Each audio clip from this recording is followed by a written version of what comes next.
मुंबई की गलियों में एक वक्त ऐसा भी था जब हर नुक्कड़ पर, हर चाय की टपरी पर और हर अखबार के हेडलाइन में एक ही नाम गूंजता था, अरुण गवली, जिसे लोग प्यार से डैडी कहकर बुलाते थे।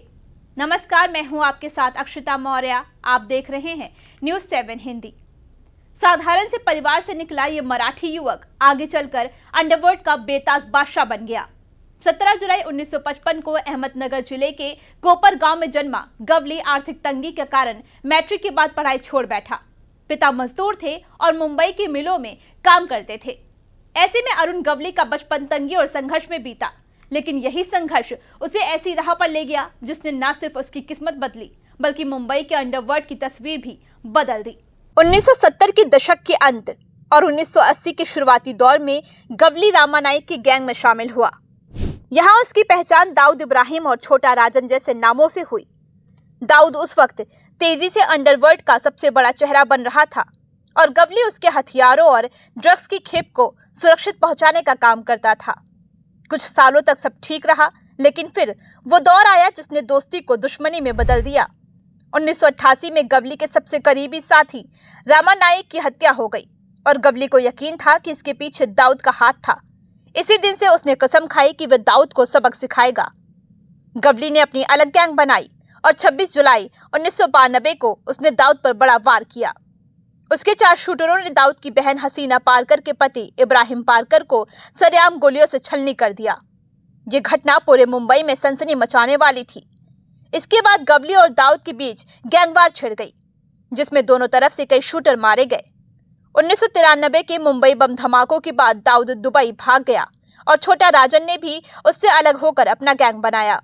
इसी बीच गवली ने दगड़ी चौल को अपने साम्राज्य का गढ़ बना लिया और वहीं से पूरी मुंबई पर अपनी पकड़ मजबूत की।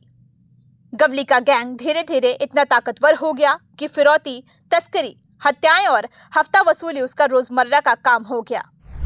रवि पुजारी जैसे डॉन से भी उसने टक्कर ली और बार बार अपने दबदबे का सबूत दिया। दगड़ी चौल न सिर्फ उसका ठिकाना थी बल्कि उसकी ताकत का प्रतीक भी थी।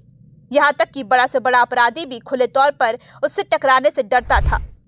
मराठी समुदाय के लोगों में गवली की पकड़ और लोकप्रियता इतनी गहरी थी कि उसे डैडी की उपाधि मिल गई। 1990 के दशक में जब मुंबई पुलिस का शिकंजा कसना शुरू हुआ तो गवली ने अपराध की दुनिया से धीरे धीरे कदम पीछे खींचने और राजनीति की ओर बढ़ने का फैसला किया। 2004 में उसने अखिल भारतीय सेना यानी ABS नाम की पार्टी बनाई और चिंचपोकली से विधायक भी बना, लेकिन अपराध का अतीत उसका पीछा करता रहा। 2008 में शिवसेना पार्षद कमालकर की हत्या में उसका हाथ साबित हुआ और 2012 में उसे उम्र कैद की सजा सुनाई गई। नागपुर सेंट्रल जेल की सलाखों के पीछे उसने 17 साल बिताए। अब 2025 में सुप्रीम कोर्ट ने उसकी उम्र और लंबी कैद को देखते हुए उसे सशर्त जमानत दे दी है।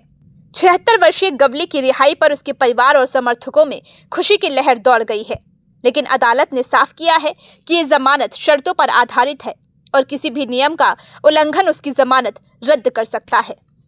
गवली की रिहाई ने एक बार फिर मुंबई की राजनीति और अंडरवर्ल्ड की दुनिया में हलचल पैदा कर दी है। उसकी पार्टी अखिल भारतीय सेना को BMC चुनाव में नई ऊर्जा मिलने की उम्मीद है। मराठी समुदाय का समर्थन उसके पास पहले से भी था और आज भी है। सवाल यह है कि क्या गवली राजनीति की राह पर अब एक नई शुरुआत करेगा या फिर उसका अतीत उसके भविष्य पर हावी रहेगा। अरुण गवली की कहानी किसी फिल्मी स्क्रिप्ट से कम नहीं लगती। गरीब मजदूर का बेटा अपराध की दुनिया में कदम रखता है, डॉन बनकर पूरी मुंबई को हिलाता है, दगड़ी चौल से लेकर अपनी सत्ता चलाता है, फिर राजनीति की गलियों में प्रवेश करता है और आखिरकार जेल में सालों बिताने के बाद फिर से बाहर निकलता है। खून, धोखा, सत्ता और राजनीति से भरी ये दास्तान गवली को हमेशा के लिए मुंबई का इतिहास का हिस्सा बना चुकी है। फिलहाल इस खबर में बस इतना ही। बने रहिए न्यूज़ 7 हिंदी के साथ।